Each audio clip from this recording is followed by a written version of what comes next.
He drops the number like it's casual. $50,000. Birkin doesn't flinch when he says it, watching Laura's face like he's already calculated the exact 7 seconds it'll take for the panic to hit. And it does. You can actually see her body stop mid-breath like she needs a reboot. She blinks, twice, then swallows, smiles thinly, like maybe this is a test. Or a joke, or something that makes sense if she blinks enough times. But Birkin's not laughing, he's already moved on, like they're talking about sushi spots, not financial wreckage. Then, just like that, he does it again. Leans in, touches her waist, tugs her closer. And suddenly, they're kissing against the wall, and the last few seconds evaporate like they never existed. Her lips on his, her hands gripping his neck, her mind screaming under her breath, but her body pretending it can't hear. She doesn't ask questions. She doesn't mention the debt again. Boom. Just silence and skin. Welcome back to Sister Wives Daily. I'm Sarah, and if $50,000 magically disappeared from your boyfriend's conscience only to be replaced with a makeout session, buckle up. Subscribe for the full dose of drama, and drop a comment if you've ever ignored your gut because the chemistry felt too good to walk away from. Because here's the thing. Laura knows this isn't an ideal reveal. This isn't him forgetting an anniversary or leaving his socks everywhere. This is life-altering money sitting on the back of her relationship like a ticking bomb. And yet, she's already trying to spin it. Maybe it's student loans, she says later. Or travel debt? She's trying to give this some sparkle it didn't come with. But spoiler alert, it's not pink, it's fire engine red. And it's screaming at her from the corner she's now painting herself into. The problem isn't just the money, it's the delivery. Birkin didn't prepare her, didn't warn her, didn't explain. He dropped it mid-conversation, like a flex, not a flaw. And when her face shifted, he didn't offer softness, he offered seduction. He folded her into his arms like that was the solution, as if affection could erase accountability. Smart distraction? Maybe. Intentional? Allegedly. Effective? Disturbingly. And yet Laura goes quiet. Her instincts scream, but her lips stay sealed. There's a part of her that's already doing the emotional math, reminding herself how affectionate he can be, how intense, how connected, how seen she sometimes feels. And that duality, that whiplash, is the real game here. Because it's easy to ignore a red flag when the person waving it is also the one making you feel chosen. But how did this sneak up on her? How does a debt, this big hide in a relationship that's supposed to be serious? Was she asking the wrong questions? Or was he only ever offering the version of himself he knew she'd cling to? Either way, we're here now. And Laura's standing at a cliff pretending she knows how deep it is. What's wild is how quickly she pivots back into comfort mode. Maybe it's not his fault, she murmurs in a later confessional. He said the debt was complicated. He blamed circumstances. She tells the camera she believes him. She wants to, but not because of the logic. No. The logic is screaming. It's because of the way he touched her when she looked scared. And that, more than anything, is what's keeping her from walking away. She wants the fairy tale. She wants to believe love is enough to erase fear. That passion can overrule financial trauma. She's projecting romance onto a fire drill, trying to convince herself that flames feel like warmth. Her red flag is practically waving in 4K, and she's out here tying a rose-colored bow on it. And if that's shocking now, wait until you see how fast desire gets weaponized when pressure starts building. Laura's in for more than she bargained for. And we're only getting started. It starts with a look, not a glare, not quite, but the kind of look that tightens your spine.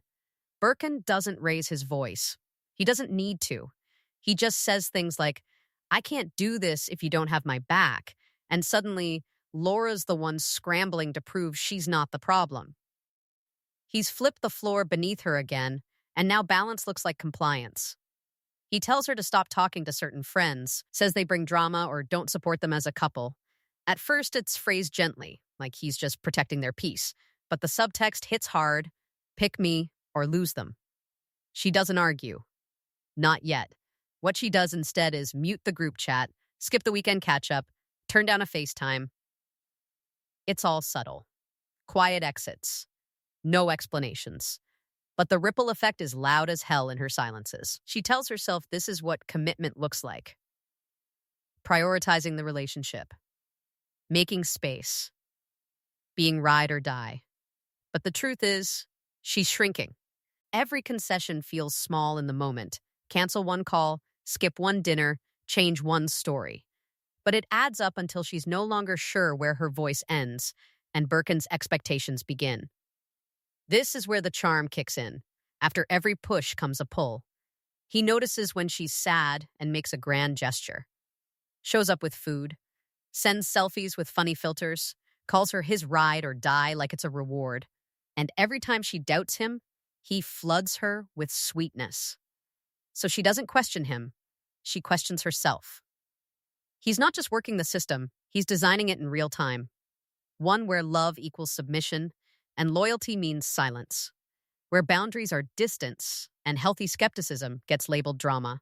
Over time, she starts choosing her words carefully, editing herself mid-sentence, anticipating what he might say, and cutting herself off before he does. What's dangerous is how well this works. Because it's not all bad. He still makes her feel seen, needed, important. And it's that emotional whiplash that really does the damage. You can't heal from something you're too busy rationalizing. She starts ignoring her gut, again, and calling it growth. But internally, she's folding. He even throws the debt back at her at one point. Tells her, I didn't hide it. I trusted you with it. There's barely a pause before she nods like, yes, right, this distorted version makes sense. Because when you love someone, you want their intentions to be pure. You want the benefit of the doubt to win. You want that story more than you want the truth. Meanwhile, Private Laura, the one behind the rehearsed smiles, is starting to show cracks. Her laughter's shorter. Her confessional tone is different.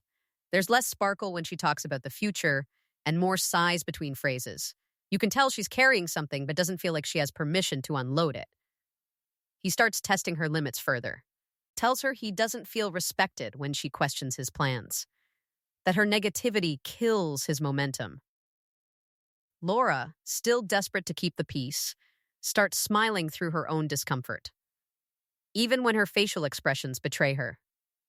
Her okays get quieter. Her tone flatter. But Birkan keeps insisting everything's fine, as long as she stays on board. One night, she tries to bring it up. It's short, just a simple, can we talk about? But he doesn't even let her finish. He kisses her. Hard. Like a reset button. Like if he covers her mouth, maybe her thoughts will vanish too. It's not violent. It's not loud. And that's what makes it scarier. The moment becomes romantic on the surface, but if you rewind it, it was a shutdown. And if he can silence her with a kiss once, what's going to stop him from doing it again when the stakes get higher? Laura's voice is fading one decision at a time, and somewhere inside her, she knows it. Forrest walks in expecting a battlefield. He's prepped for side eyes, fake smiles, some long, lingering stares down the hallway, the usual family resistance move. What he gets instead is baked chicken, throw pillows, and Sheena's mom offering him sweet tea. It's shockingly calm. Too calm. The vibe is almost sitcom gentle, until you realize Forrest has no idea how to behave like a normal guest, because he never expected to be one. He's in full rescue mode. In his head, this trip was supposed to be the intervention moment where he'd uncover what Sheena's parents were hiding. Financial schemes, emotional manipulation, maybe the origin story of her evasiveness. What he didn't prep for was normalcy, joy, a family that banters over dinner and finishes each other's sentences. Forrest came to fix something, And now he looks like the confused guy interrupting a perfectly functional Wi-Fi connection. To be fair, he's trying. He nods politely, tells a few jokes, compliments a photo on the wall, but you can feel him scanning the room like a bad Yelp review is hiding under the couch cushions.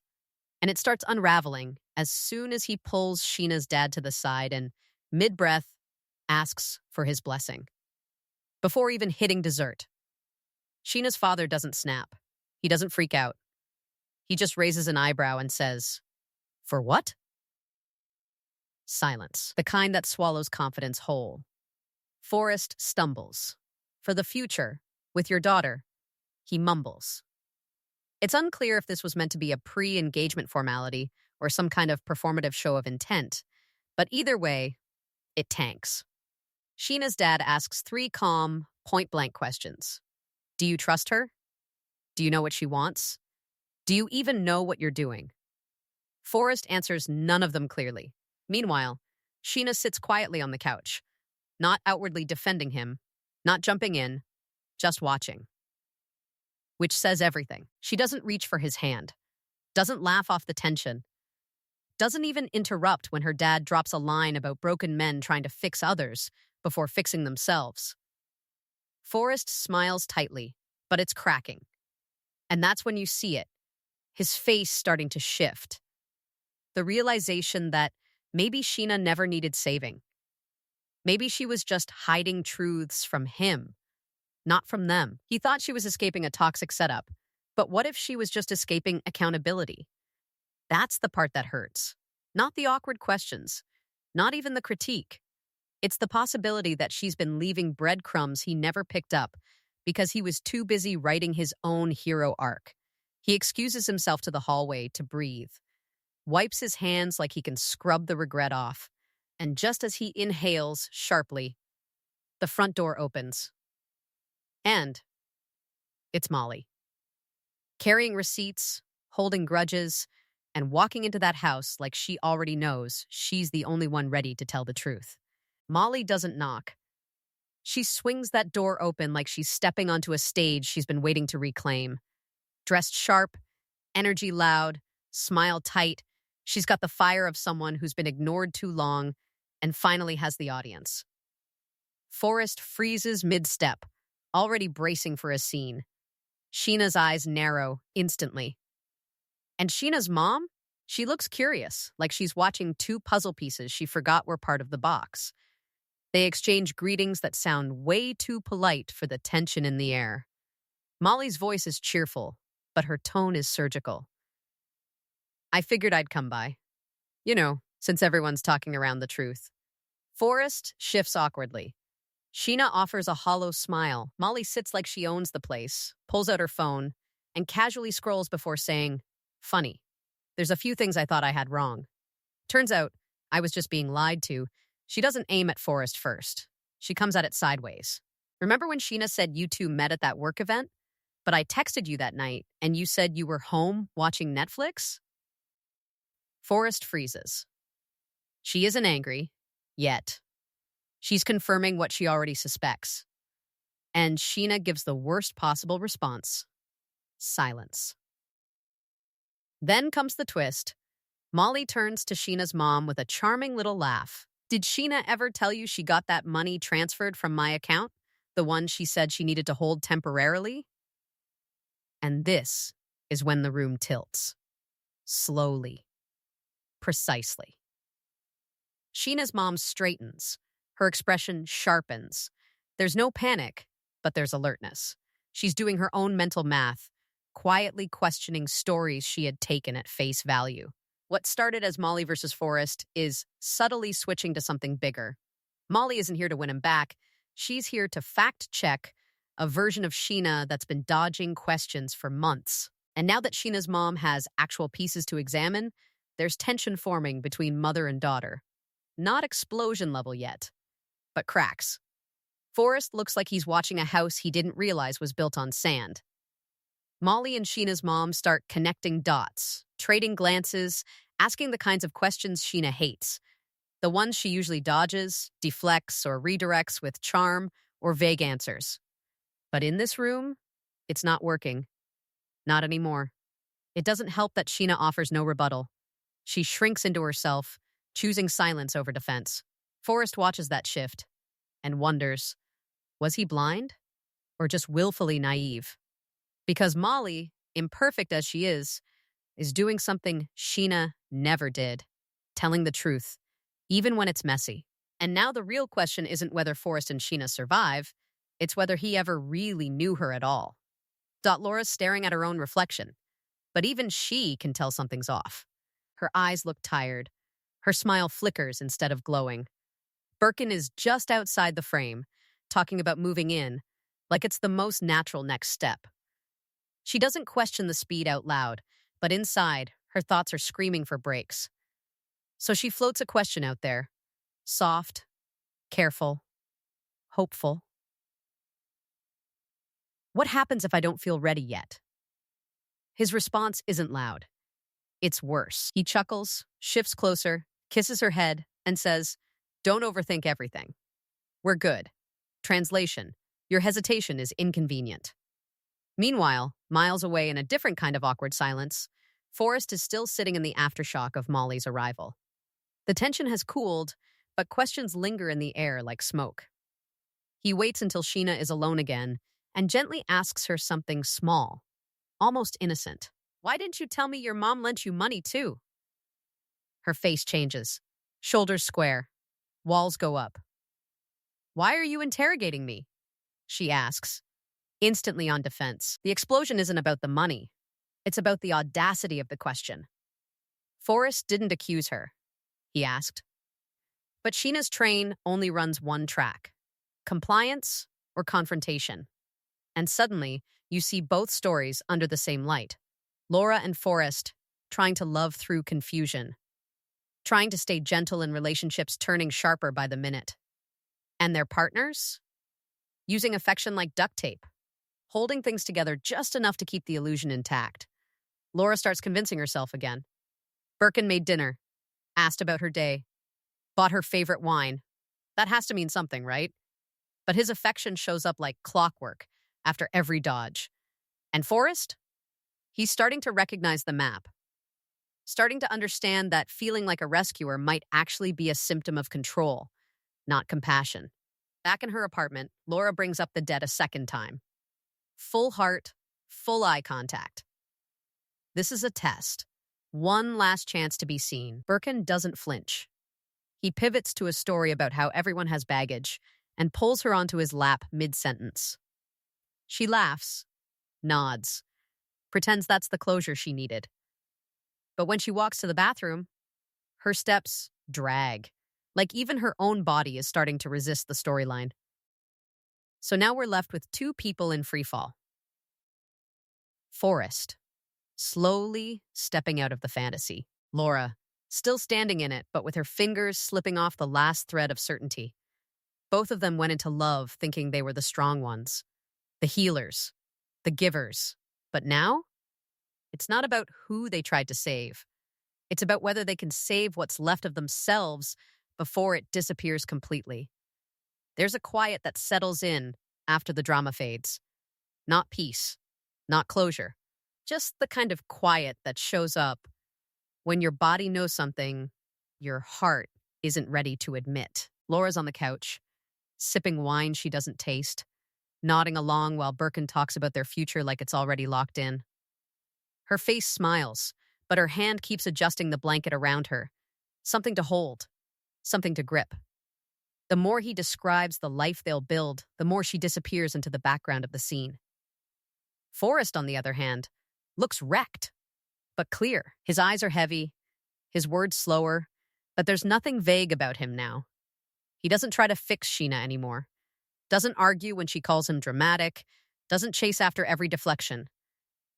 He's grieving something deeper than the relationship. He's mourning the version of himself who believed loving someone was enough to make them honest. And when he loads his suitcase into the Uber, he doesn't look back, not once. Both of them started in the same position, thinking their love was the anchor, that their consistency could outrun chaos, that if they gave more, held on tighter, talked sweeter, their partners would meet them halfway. But now, the blueprints burned. Forrest learned the lesson. Laura's still flipping through the ashes, hoping she misread the signs. Remember that kiss on the wall? The one Laura used to convince herself everything would work out? Birkan pulls it again one night. Same grab, same timing, different context. This time, it's after she tells him she needs space before deciding on their next step. His expression darkens for half a second before the charm returns. Space? He echoes, like the word offends him. 1 second later, he's leaning in, kissing away the question.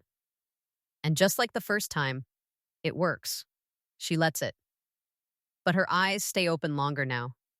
Something inside her is watching, measuring. She hasn't walked yet, but she feels the door behind her in a way she didn't before. The true lie isn't the one Birkan told, or the one Sheena hid. It's the internal one, the hope you cling to when all evidence crumbles. Laura keeps telling herself he loves her differently than how he treats her. Forrest used to do the same. But the worst betrayals rarely show up in shouting matches. They show up in daily decisions that slowly erase you. Forrest's quiet goodbye wasn't dramatic, but it landed heavy. And Laura's quiet compliance isn't love. It's survival. Birkan still hasn't shown us his final card. Sheena still isn't done recalibrating her story. And the biggest reveals? They always come when the cameras stop rolling. Because when silence becomes routine, the real damage doesn't explode. It sinks, slow and deep, and by the time it surfaces, it's already too late. Whatever's coming next, Laura won't be able to kiss her way out of it. And Birkan? Let's just say something's brewing off camera. And when it hits, the 50K debt might end up looking like the least of her problems.